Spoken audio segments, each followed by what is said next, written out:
we'll start with Rich Garcella. Hey, Sean, thanks for your time as always. Appreciate it. How,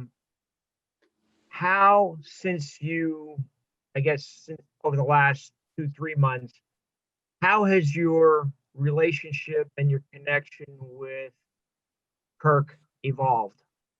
Yeah. It's been pretty easy actually with Coach Shiraka. I think we connected right from the beginning. I think that he's a very easy person to talk to, especially when you're in the football facilities. We get along really well solely just because, we both love the game. So it's really easy to talk to him. I think that, both of us are extremely hard workers. And so the minute that we had the chance to finally get going, I think that also just helped our relationship. But, it keeps growing every day, on and off the field. I'm getting to know him in so many ways. And I think that, he's just an outstanding coach so far, really changed my thought process on some things, made the game a lot easier for me. And I'm excited to put that product on the field coming up soon. Joe Giuliano. Sean, what's it been like to have that in-person connection with Coach Shiraka now that you guys are back on campus? And what is like the main message he's given you? Obviously it's been great to be back in person. We're getting tested every day now by the Big Ten, which I think is phenomenal, that the Big Ten put that together and got this season going. I'm very thankful for Commissioner Warren and all the work that he's put in to get this thing rolling. Because, it's been difficult times, honestly, for our team, our community, our country. So I think that, just having this little bit to be able to come in, see my friends in a safe environment with my coaches and get to play the game that I love. That's definitely been something that I've been having a blast with so far, this season, although very weird. And I'm sure it's only going to get weirder as the season goes on, just with no fans and everything. But I think that it is nice to have some control in your life, finally, with such a hectic beginning and middle of 2020 to finally kind of get something that is normalized. And then what was I forget your second question. Just having personal contact with Coach every day, and what his message has been to you going forward as you prepare for your first game. Mm-hmm. Yeah, I think that it's just approach every day the same. Get your 1% better each day, and find something to improve on, because if you're not getting better, you're getting worse. And that's something that I've learned from the day I stepped in here. But, Coach Shiraka really harps on the details and finding the littlest things to get better at. And I think that that's something that I've taken every day. I've written down in my notes before each practice at least 3 things. All right, I got to focus on this, this, and this for sure. I need to get better at this today because I wasn't as good as I wanted to yesterday. So I think that approach has really helped me. Not much different than how I have in the past, but I think, Coach Shiraka has brought a bunch of different points. I could go on and on about the things that he's brought to the table, and I'm just excited to keep grinding. We got a few more weeks before our first game, so it's right now we're focused on ourselves. Ben Jones, and just a reminder to use the raise your hand function, and we'll get to you in our little order here. Ben? Sean, we were talking to Noah, who was kind of joking that when he got to Penn State, he didn't really like Journey all that much because they had sort of a different personality. Noah's sort of like a quieter guy. Journey's, a little more outgoing, and it took a while for them to kind of, find that friendship, not in a bad way, just sort of in the nature of meeting new people and things like that. How long does it take to kind of build an actual rapport with guys? Maybe, some of the receivers that you're working with, and is that a challenge nowadays when, it's not like you can all just hang out the same way that you used to? Yeah. I find that funny. I really haven't dove into that relationship. Every room has their goods and their bads, but I've seen nothing but true friendship from Journey and Noah and Devin. All those guys in that room have been phenomenal. But I think it's definitely a weird time to get to know certain people. I think that it was definitely weird coming in the facilities, I would say, when we started lifting, and then probably the past few weeks to the month, there was some freshmen that I still had never met before in person, because we just hadn't had that opportunity. We haven't had summer workouts. We didn't have the 7-on-7s that we were doing like we were in the past. There's just a lot of things where there'd be good opportunities. You talk about leadership all the time, and you try to get around as many people as you can. But at this point in time, you just can't see certain people. So it's definitely been a harder task to get to know everybody. But I think that, finally getting the whole team together, practicing as one, I think that it's gotten a little bit easier, finally seeing everybody. But it's definitely been a weird time to develop relationships. Rich Scarcella? Sean, what does it mean to you to have such an experienced offensive line back? What do you project for them this season? And can you describe the leadership of Michael Mennett? Yeah. I think that one of the most exciting parts of our team is the experience and the talent of our offensive line. I'm not going to speak on offensive lines in the past, but the one that we have currently, I think, is one of the best in the country. I'm super excited. And it gives you confidence as a quarterback. It truly does. When you can sit back there and you know that you got 5 guys in front of you that are A, going to give their all for you, and B, they have the talent to do so. And I think that in the past, maybe we haven't had all the talent. But I think that these past few years, Coach Franklin's just recruited some really good players and good character guys. And, just going down the line, I know that each of them have my back. So I think that I'm super excited as a quarterback to start playing with them. And I'm glad that we had this opportunity to play, because I would have been nervous if we wouldn't have been able to, because we have so much talent. But and then getting to Mike, Matt's definitely one of my best friends. We've developed a really good relationship over the past couple of years. I think that obviously last year we really got to know each other.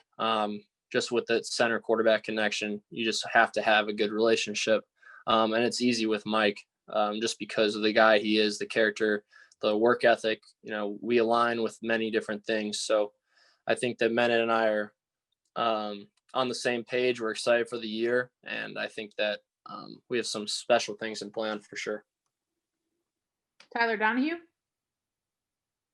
Sean, you mentioned this. We heard it from players earlier that the team chemistry is catching up because of what's going on this year, particularly with you and this receiver group. Outside of Jahan, not a lot of live bullets with some of these guys in the games. How are you working on that? How can you play catch up? And what's been your overall impression of this receiver group under a new coach?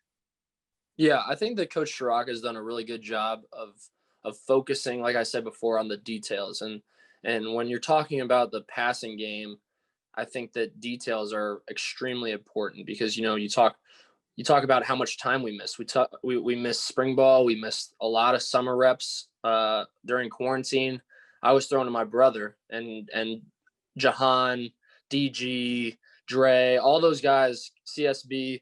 They were all sending me videos of them running routes, so I could try to visualize in my head what these certain routes were going to look like. But getting on the field finally, I think that it's just extremely important that we talk through everything. Communication is key for me. And, if I have a problem with a guy running a certain route, or if I really liked a certain route, I'm going to express that to him, because I know that we're kind of battling the clock here on the amount of time, especially with some of these younger guys that are going to be key factors in our offense. So I think that communication is definitely a huge factor. And that's on me, just to make sure that I'm communicating with not only the players, but also Coach Stubb on what I like, what I don't like, and making sure that those details are there. Joe Giuliano? Sean, I wanted to go back to your answer about building relationships. Coach Franklin has mentioned that he's disappointed that in this day and age, you can't bring guys over for dinner and you guys can't have bowling parties or anything like that. And he was concerned about chemistry. Are you concerned about building chemistry on this team? And what do you and the other leaders have to do to make sure that that's not a problem? I wouldn't say I'm concerned about it. I think that it's going to happen naturally. You can't force chemistry, obviously. If you force chemistry, it's not true. So I'm not going to force anything, but at the same time, it is much more difficult this year because, you can't after practice go grab some ice cream with a group of guys. You can't go out to eat like you used to. We can't go to the bowling alley, the pool party, miss a practice, or Coach Franklin brings us all up and tells us that we're going to Champs to get food and shoot pool. So those little moments we just don't have with some of these guys. But I think that we all just got to focus on the task at hand. Focus is a key thing right now, and sacrifice is a key thing for us. I think that the leadership has done a really good job of trying to get around as many guys as we can. But obviously, as you know, with COVID and how serious it is, it's just tough. But I definitely say it's not a concern, but at the same time, it is definitely, I would be lying if I said it wasn't more difficult to create chemistry. But I think that with the group of guys that we have, we all have the same mission. So we're definitely extremely focused on the goal. Justin Morgenstein? Hi, Sean. So I'm wondering, you guys got a really good look at Kirk's offense, obviously, last year when you went up to Minnesota. What has been, the biggest difference so far working with him firsthand rather than just observing and watching film? Yeah. I think that, when you watch the tape, I think that you see an offense that is very detail oriented. You don't see a lot of MAs. And, when you get to know Coach Shiraki, you understand why.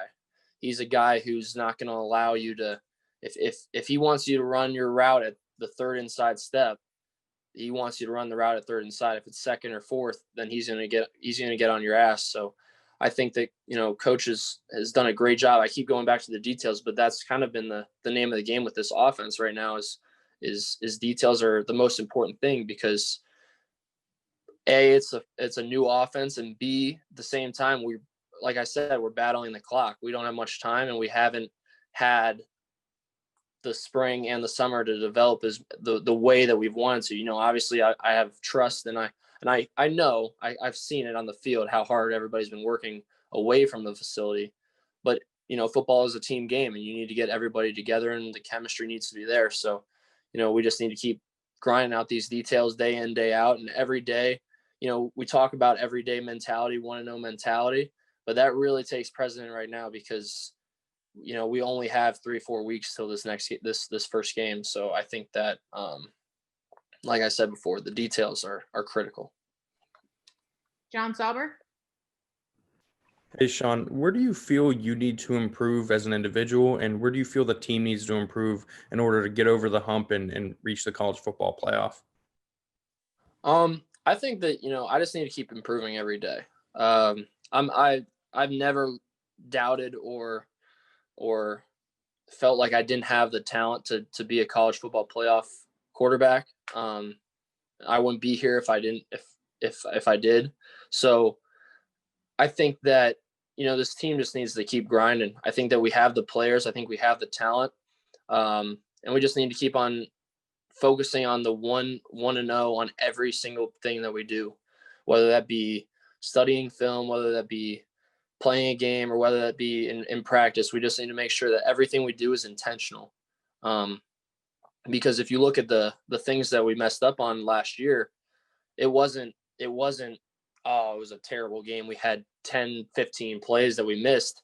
It was one or two plays here and there and that's what's critical about what Coach Franklin has preached to us, because we all know the talent that we have, and we all know the capabilities that we can have this season. But it's all about the work ethic and what we're going to do day in, day out to get there. So. Greg Pickle. Hi, Sean. How are you? I'm good. How about you? I'm good. Thank you for your time. Just curious what it was like to get the pads back on yesterday, and the moment in practice where you felt like, it was real and it was time to really get into camp and get ready for a season, maybe the moment or play that kind of got things going in that direction. Yeah. I mean, for me, like, I'm not gonna lie, I'm not getting hit in practice. So the real feel of football and hitting somebody for me will be the first game.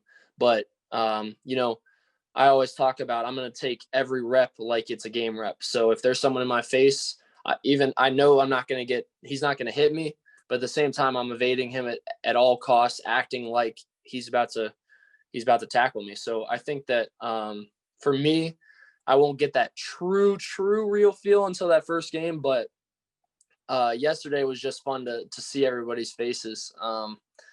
We haven't been in pads in a long time. Like a very long time, honestly, without spring ball.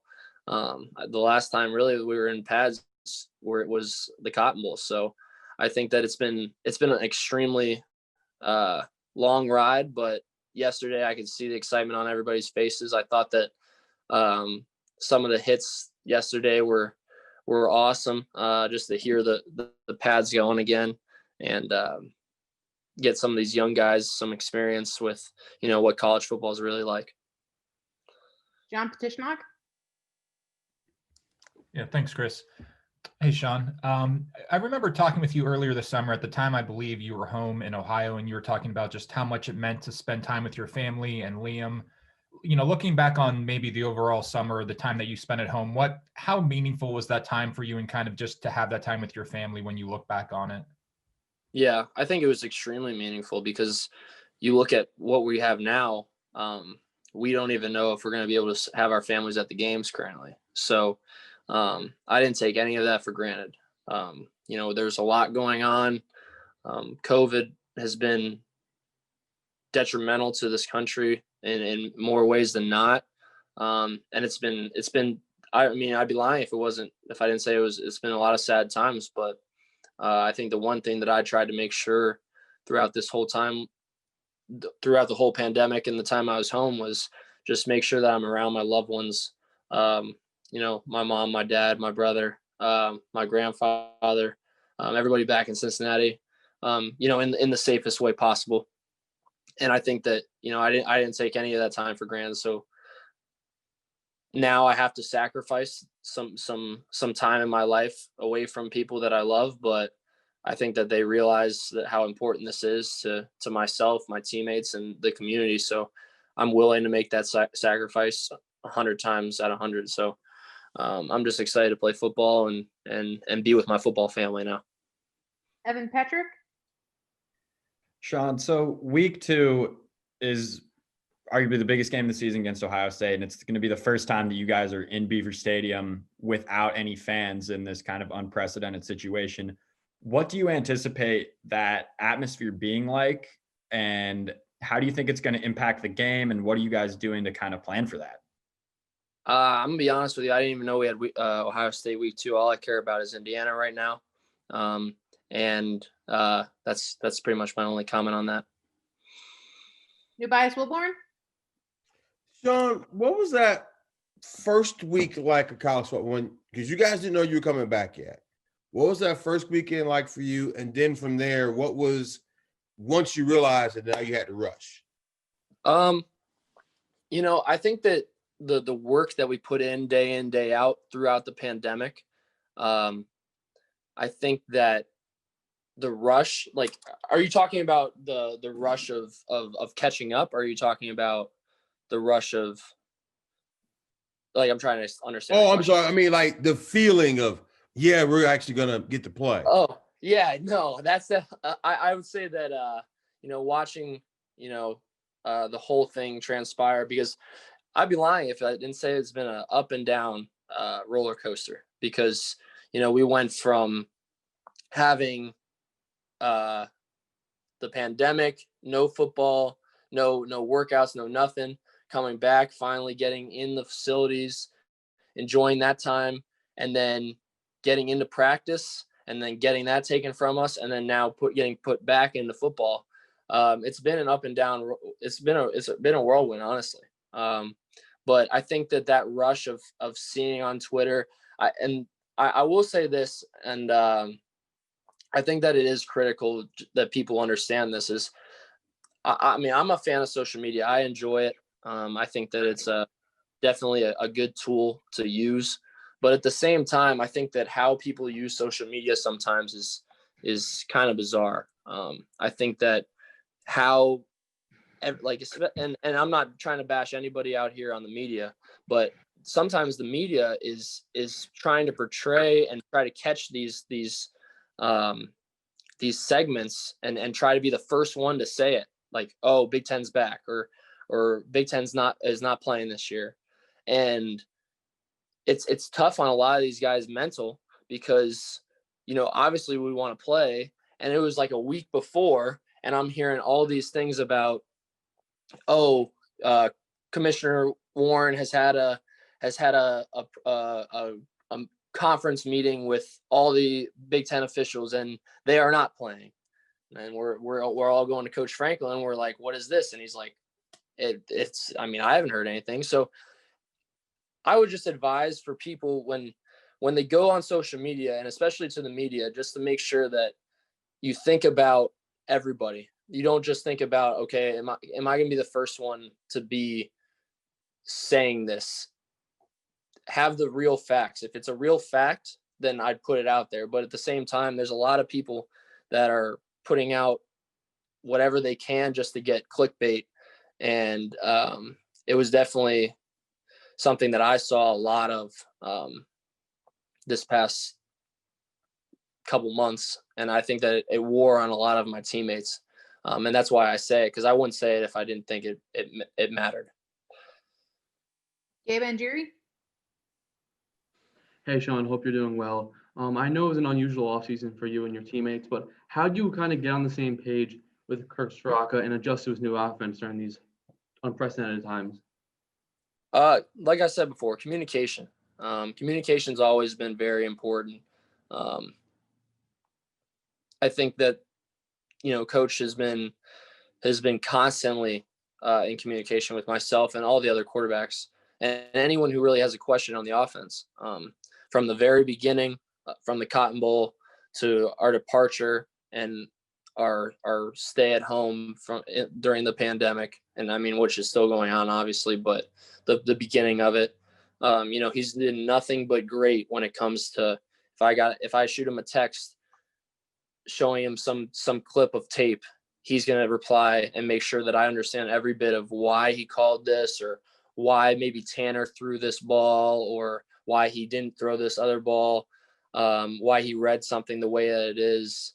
I think that communication has been critical. And I've learned so much just through talking it out. I haven't had to be on the field. And I think that that's a trait that I knew was very important. You know, film watching is extremely important, but when you have to play catch up like this, especially learning an offense, I think that's, you know, it goes up tenfold. And I think that we've done a really good job as a team of making sure that we're using every day to the best of our ability. Tyler Donahue? Sean, I'm sure you got the Pat Fryermuth confirmation that he was on board for 2020 ahead of any of us. But as we're speculating, you talked about all the speculation with Big Ten. The opt-out was a whole speculation. How were you kind of going through that process with Pat? Was he bouncing anything off of you? And what did it mean to make sure that he was staying with you and going to have him on the field this fall? Yeah, I thought that was pretty comical, just because it's just another thing that people were trying to be the first to say is Pat Fryermuth is opting out, when the whole time I literally would be throwing with him on the side and talking to him constantly.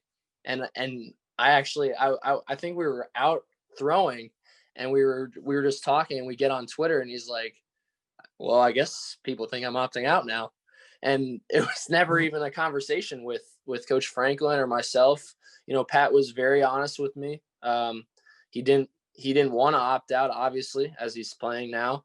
And I think that, he's excited for the season. So I think that was something that was, again, I think people were just trying to be the first to it, and it wasn't even true. So again, I would just say, just make sure your facts are straight before you start getting online. Andrew Porterfield. Hey, Sean, thanks for doing this. You and Will Levis are the two most experienced quarterbacks in the room now. What have your memories been like with him, and what kind of personality does he bring to the locker room? Yeah.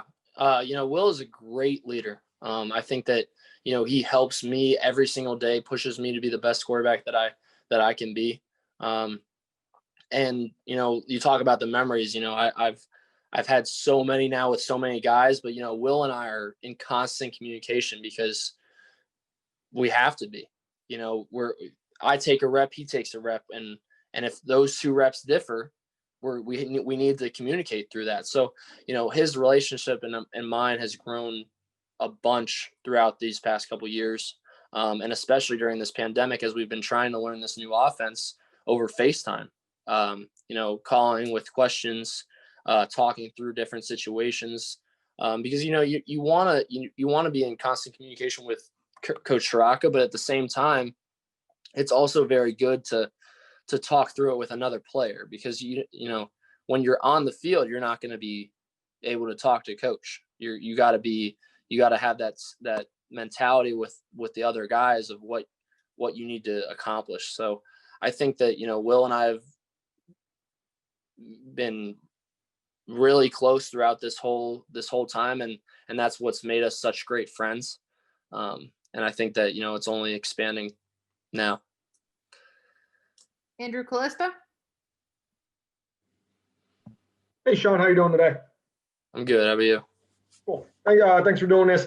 Kind of a two-part question here is, what did you learn about yourself during this whole ordeal, being a team leader and a leader in the quarterback room and the wide receiver room? Like, how do you take that leadership that maybe you developed over this and translate it into working with the guys when you're not even able to be there working to improve in certain aspects, kind of like, completion percentage, more balls, timing, all of that kind of things?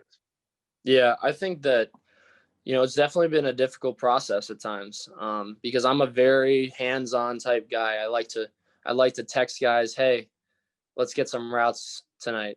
Let's go to the field and work this concept. And I haven't been able to do that in the past few months.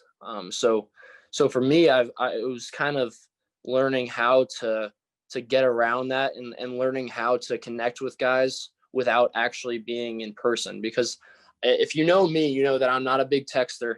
I don't like texting. If you're gonna talk to me, you probably are gonna have to FaceTime me, because I want to talk to you in person. I don't like the whole Snapchat. I don't like all that. I'm more of just a very in-person type of relationship guy. So this pandemic has made it a world of hurt for my communication skills. But at the same time, I've grown exponentially, because I think that I've needed to expand the ways that I connect with people. So I think that it's been good, very good learning experience. And I think that, as you talk about the wide receivers, like I was talking about before with the details, I think that talking through film, talking through the playbook, saying, hey, I need you at your fourth step and I need you at 16 yards here, that's important. And I think that, these guys are extremely hard workers.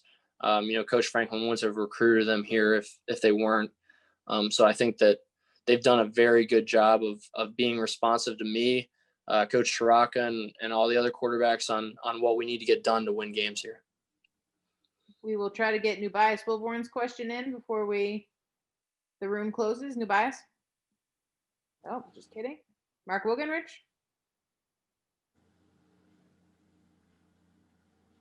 Is he okay? Sean, how fast is Jason Owe? How fast is it to have him chase you? Fast. Very, very, very fast. He's 200 whatever pounds. I don't even know. He's probably 270, 260, and he runs a 4.3, 4.4. So, you know, it definitely makes me pick up my speed a little bit when he's coming off the edge.